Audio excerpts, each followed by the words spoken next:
खुलुमबाय फुंबिलिनि गोजोन हामलायनाय जासिबाय आरो बड'लेण्ड खौराङाव नोंथांखौ बरायबाय। दिनैनि रादाबखौ फरायदों आं रमेन बर'आ। दिनैनि गाहाय रादाबफोराव दङ फैगौ 6 जानुवारियाव दुलाराय बिटिएडि गावबुरा गौथुमनि 14थि गायसनथाइ फालिथाय। चिरां आमटेकायाव मैया 4 जानुवारिनिफ्राय 6 जानुवारिसिम खुंगा 62थि बोसोरसालिया युथ केम्प खुंनायनि लाहार फाहार। दिनै 5 अक्ट'आव सिसिटिअनि बानजायनायाव जिल्लानि सदर आरो महकुमा सदराव 3 घन्टानि धर्ना हाबाफारि लानाय जादों। क'क्राझारनि सानै बर'फोरा मुम्बाइआव 10 गला खुलिखांनाय उनाव सानैनि गेजेराव एना-एनि। मालाइका अर'राया चिरांनि दैजिं फेस्टिभेलाव नुजाहैनाय थांखिया मैया शुक्रबाराव Lokpriya Gopinath Bordoloi international airport LGBI बर्जाराव बाख्लायफैयो। फैगौ 8 जानुवारियाव अल कस्ट राजबंशी स्टुडेन्टस इउनियन्सआ 12 घन्टानि बन्द फोसावदों। नोंथाङा नायगासिनो दङ बड'लेण्ड खौरां। दानिया फैदो आबुं रादाबाव। फैगौ 6 जानुवारियाव दुलाराय बिटिएडि गावबुरा गौथुमनि 14थि गायसनथाइ फालिथाय। बोहैथि दाननि 6 जानुवारि 2019 इं खालाराव सानसेनि हाबाफारिजों अल बड'लेण्ड टेरिटरियेल एरियाज डिस्ट्रिक्ट गावबुरा एस'सिएशननि 14थि गायसनथाइ फालिथायखौ खुंनो लाहार फाहार खालामनाय जादों होनना मिथिनो होदों भवन साब कमिटिनि लिंथुमगिरि बिरहां मुसाहारि बिथाङा। मिथिनो मोननाय बादिब्ला बे फालिथायखौ क'क्राझार खारगावआव थानाय गाहाय मावखुलियाव खुंनाय जागोन। हाबाफारि बायदियै फुंबिलिनि 8 रिंगायाव फिरफिला बिरहोनाय मुंख्लंनो बिबार बावनाय लोगोसे गायसनगिरि आफादगिरि सोरगोयारि गपाल चन्द्र बसुमतारिनि मुसुखायाव बिबार बावनाय आरो 12 रिंगायाव गेवलां मेलखौ खुंनाय जागोन होनना मिथिनो मोननाय जादों। बे फालिथायाव दुलाराय बिटिएडि गावबुरा आफादनि मिरु आफादनि सोद्रोमाफोरजों लोगोसे आफादनि सिङाव दाजानाय गंब्रै जिल्ला आफाद दखरा आफादनि आफादगिरि आरो नेहाथारि बिथांमोनजों लोगोसे गासैबो सोद्रोमा बिथांमोनखौ नुजाथिनो खावलायहरदों भवन दालाइ आफादनि लिंथुमगिरि मानगोनां मुस्रि बिरहां मुसाहारि बिथाङा। नोंथाङा नायगासिनो दङ बड'लेण्ड खौरां।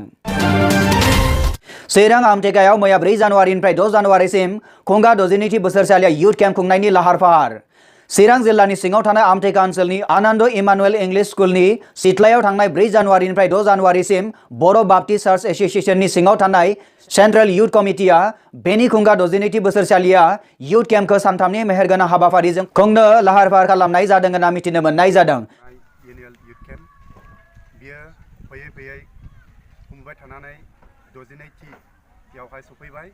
जेनोखि सफैनाय एनुवेल युथ केम्प बियो गाबोननिफ्राय लानानै रबिबार मोनाबिलिसिम बियो जासिगोन। खौरां मोननाय बादिब्ला बे हाबाफारियाव क'क्राझार, टाइका, बामोनगाव, क'क्राझार, आमटेका, बरपथा, ढेकियाजुलि, गहपुर, डिमापुर, नागालेण्ड आरो जनाइनिफ्रायबो बाहागो लाफैगोन होननानै रायदाव आफादा फोरमायदों।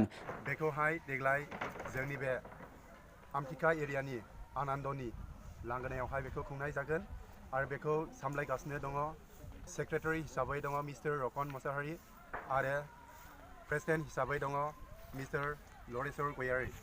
मोनथिनो मोननाय बादिब्ला बाहागो लाफैगोननि अनजिमाया गासै 1200 होननानै जोंनिसिम खौरां दैथायहरदों आमटेका ओनसोलनि क्वायर हानजानि सोद्रोमा इजिसा बसुमतारि बिथाङा।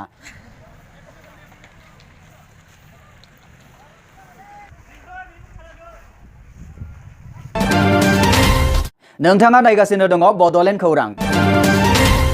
दिनै 5 अक्ट'आव सिसिटिअनि बानजायनायाव जिल्लानि सदर आरो महकुमा सदराव 3 घन्टानि धर्ना हाबाफारि लानाय जादों।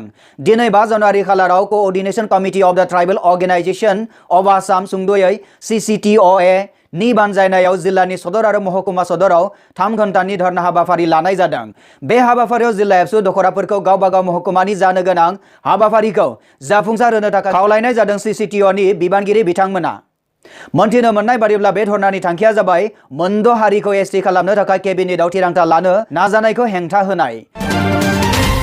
नोंथाङा नायगासिनो दङ बड'लेण्ड खौरां। क'क्राझारनि सानै बर'फोरा मुम्बाइआव 10 गला खुलिखांनाय उनाव सानैनि गेजेराव एना-एनि। क'क्राझार जिल्लानि सिङाव थानाय पुथिमारि बानुगाव गामिनि सानै लोगो गपाल बसुमतारि आरो बिश्व बसुमतारिया 2010 इं मायथाइयावनो सानैबो मुम्बाइ सामबाजी नोगोर कान्दिबालियाव थाहैयो। मोनथिनो मोननाय बादिब्ला गपाल बसुमतारिया फोरमायनाय बादिब्ला 2017 मायथाइनि 22 अक्ट'बर खालाराव गपाल बसुमतारिखौबो शेयाराव लाफागोन होनना बिश्व बसुमतारिया लंपेन्ट गला खुलिनो गपाल बसुमतारिनिफ्राय 5 लाख रां लादोंमोन। आं गपाल बसुमतारि दा जों मुम्बाइआव मोनसे दखान होनो होननानै बिश्व बसुमतारिनाव आंनाव फैसा लायदोंमोन 5 लाख। दा बे 5 लाख फैसाखौ आंनो दासिमबो बिथाङा आंनो होफिननाय जायाखै। रादाय बायदियै दानफ्रोमबो 30,000 रां गपाल बसुमतारीनो होलांबाय थानाय खोथामोन। नाथाय फैसाखौ मोनखांनायनि उनाव बिश्व बसुमतारीया गपाल बसुमतारीजों सोमोन्दोखौ फोजोबनाय थांखिजों जोबथारनायाव गपाल बसुमतारीखौ नागारो होनना गपाल बसुमतारी बिथाङा गावनो फोरमायदों। 2019 मायथाइयाव जेब्ला गपाल बसुमतारीनि बिसि उर्मिला बसुमतारीया गोब्राब लोमजायो अब्ला गपाल बसुमतारीया बिसिनि बेराम नायनो होनना बिश्व बसुमतारीनाव मोनफिननो गोनां 5 लाख रांखौ बिफिननो थांनायाव बिश्व बसुमतारीया दिनै गाबोन समफोर होगोन होनना बुंबाय थायो होनना गपाल बसुमतारी बिथाङा गावनो फोरमायदों। जेब्लानाखि बे फैसाखौ मोनखांनाय लोगो लोगो बे 5 लाख थाखाखौ मोनखांनाय लोगो लोगो बिथाङा आंखौ नागारोबा आंखौ जोगारो। ओमफ्राय दा बिसोरो सानैजों बिसोरो राननानै लाबाय थायो फैसाखौ, नाथाय आंनो थाइसेबो होआ फैसाखौ। दा बिथाङा जाहैबाय बिश्वा बसुमतारीया जेखि कुमार सानुखौ लानानै बे खामानिखौ मावनानै दङ। गपाल बसुमतारीया फोरमायनाय बादिब्ला फैसाखौ मोनफिनाखैमोनब्लाबो मुम्बाइ मेडिकेल नायर हस्पिटालाव बिसिखौ थिसनहोयो। नाथाय दुखुनांथाव खोथादि गपाल बसुमतारीया गावनि बिसिखौ फोथांना लाखिनो हायाखिसै। एमनकि बिसोरनि गोथै सहखौ देहा फाहामसालिनिफ्राय दिहुननो लाबोनो थाखाय रां गैयै बेबायदि खैफोद जानाय समावबो बिश्व बसुमतारीया होनो गोनां रांखौ गपाल बसुमतारीनो होफिनियाव गपाल बसुमतारीया जोबोद दुखु मोननाय फोरमायदों। दा बबे जायगायाव मावो मुम्बाइआव बेखौ आं दासिमबो खोन्थाया, बा आं सोंहरोबा आं फैसा बिहरोबा बे नांलायहरो, नाथाय बे आंनो फैसाखौ हरा।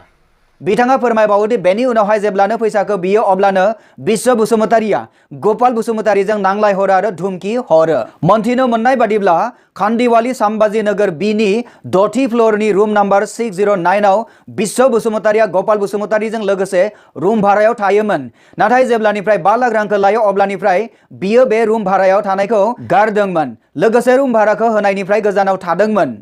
रुमनि बिगोमा महित भारतीया फोरमायनाय बादिब्ला बिश्व बसुमतारीया गपाल बसुमतारीखौ बै रुमाव दोनफैयो। रुमनि बिगोमा महित भारती बिथाङा गपाल बसुमतारीनि बिसि 2 बोसोर गथ'नि बिमा उर्मिला बसुमतारीनि गोथै सहखौ देहा फाहामसालिनिफ्राय दिहुनना लाबोनाय खरसाखौ बानस'नानै मुम्बाइ नोगोरनि सुबुंथिनि सिनायथि होदों। जेब्लानाखि जे फैसाखौ मोनदों, बे फैसाखौ मोननाय लोगो लोगो बे आंखौ नागारदों बा बियो आंखौ जोगारदों। दा बियो आंजों मोजां रायलाया। जेब्लानाखि फन हरो अब्लानाखि बियो आंजों नांलायहरो, नाथाय बे फैसाखौ होफिननो राजि जाया। क'क्राझार जिल्लानि गासै रायजो राजा आरो मुम्बाइ बड' ससाइटिनि बिबानगिरि बिथांमोना जेंनायाव गोग्लैनाय गपाल बसुमतारीखौ हेफाजाब होफैनो थाखाय बिथां महित भारतीया गुरैयै खावलायहरदों। ओजोंहाय गोबाव समनिफ्रायनो रुम भारानि मोननो गोनां फैसाखौ बिश्व बसुमतारीनिफ्राय मोनैनि थाखाय रुम भारा होग्रा बिगोमा महित भारतीया दुखु फोरमायदों। खौरांखौ मोननाय समनिफ्राय बे मासनि गेजेराव जुदि बिश्व बसुमतारीया 5 लाख रांखौ गपाल बसुमतारीनो आरो रुम भाराखौ रुमनि बिगोमानो आदाय होआब्ला सानैबो लोगो नांनानै बिश्व बसुमतारीनि हेंथायै केस होगोन होनना गपाल बसुमतारीया गावनो फोरमायदों। जेब्लानाखि बे फैसाखौ बे मासनि गेजेराव होआबा आङो माने पुलिसनिसिम माबा केस होनाय जासिगोन। बे थांखिखौ आं लाबाय। भारतीयाबो न' मालिक भारतीयाबो बेखौ केस होनो होननानै थिरांथा लागासिनो दं। दा जों सानै मोनथिनो मोननाय बादिब्ला बिश्व बसुमतारीया दा खारखोमानानै दङ। बे रादाबखौ जोंनिसिम दैथायहरदों मुम्बाइनिफ्राय गपाल बसुमतारीया गावनो। नोंथाङा नायगासिनो दङ बड'लेण्ड खौरां। बलिउड दिबा मल्लिका अर'राया चिरांनि दैजिं फेस्टिभेलाव नुजाहैनाय थांखिया मैया सुक्रुबाराव Lokpriya Gopinath Bordoloi international airport LGBI बर्जाराव बाख्लायफैयो। अरां गाथोनाव प्रेस बिबुंसाराव मल्लिका अर'रा बिथाङा बुङो, I am really very happy to be here and looking forward to the function। चिरांनि दैजिं फेस्टिभेलाव बिथां मल्लिकाया मोनसे फेशन श'आव बिजिरगिरि महरै बाहागो लागोन होनना मिथिनो मोननाय जादों। बलिउड रोजाबनायनि एरथुखांग्रा नेहा काक्कराबो थांनाय सुक्रुबार खालि LGBI आव ओंखारफैयो। मोनथिनो मोननाय बादिब्ला काक्कर बिथाङा ताज भिभेन्टाआव खुंजानो गोनां मिउजिकेल इभेन्टआव बाहागो लानायनि बाथ्रा। मख'नो गोनांदि 12 साननि दैजिं फेस्टिभेलाव थांनाय 29 दिसेम्बर खालाराव रायजोनि गिबि मन्त्रि सर्बानन्द सन'वाल बिथांजों लोगोसे वर्ल्ड रेसलिं फेडारेशन WWE आव बांसिनै ग्रेट खालि मुङै मोनथिजानाय दिलीप सिंह राणा बिथाङाबो बाहागो लाफैनो हादोंमोन। खुंगा थामथि बे फेस्टिभेलाव आसामनि मन्त्रि मुस्रि रिहन दैमारि बिथाङा बेखेवफैदोंमोन। नोंथाङा नायगासिनो दङ बड'लेण्ड खौरां। फैगौ 8 जानुवारियाव अल कस्ट राजबंशी स्टुडेन्ट्स इउनियन्सआ 12 घन्टानि बन्द फोसावदों। मिरु सोरखारा कमतापुर रायजो आरो ट्राइबेल बिमुं होनायखौ गोबाव खालामनायनि हेंथायै अल कस्ट राजबंशी स्टुडेन्ट्स इउनियन्सआ फैगौ 8 जानुवारियाव 12 घन्टानि बन्द फोसावदों। आग्रासुनि प्रेसिडेन्ट अरुण रय आरो जेनेरेल सेक्रेटारि गकुल बर्मनआ बुङो दि आन्थोरजयी सोमावसारनाय खालामसेयावबो मिरु सोरखारा बिथांमोननि दाबिखौ सुफुंनो हायैनि थाखाय बे बन्द'खौ फोसावनाय जादों। बेजों लोगोसे दिनैनि रादाबाबो एसेनोसै। गोजोन्थों।